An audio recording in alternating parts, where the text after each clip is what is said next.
呢幾日返冷啊，突然間咧好想食返個暖胃臘腸芋頭味飯。臘腸切薄片，易熟又易食。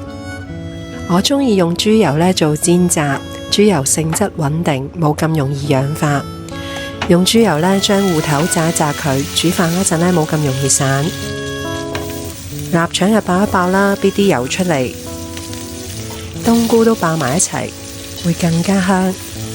雪櫃咧仲有一袋粟米，等埋一齊落去炒佢。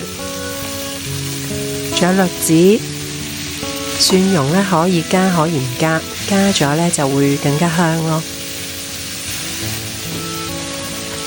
蠔油生抽調返個底味，最後咧就將浸咗2個鐘嘅米咧加入去，炒一炒佢啦。將炸過嘅芋頭咧放喺飯面，就好似咁咧，用筷子喺個飯入邊篤下篤下。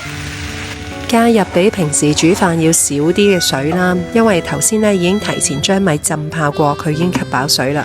煮到啲米咧滾起咧，就可以轉細火15分鐘。夠鐘之後咧，唔好打開蓋喎，焗佢15分鐘咧，再開蓋。包保你咧食完呢碗臘腸芋頭有味飯咧，成個人都會覺得暖粒粒啊！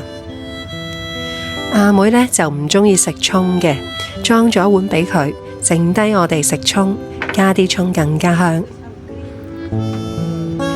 再烚埋個菜，我哋今晚咧就簡簡單單又一餐。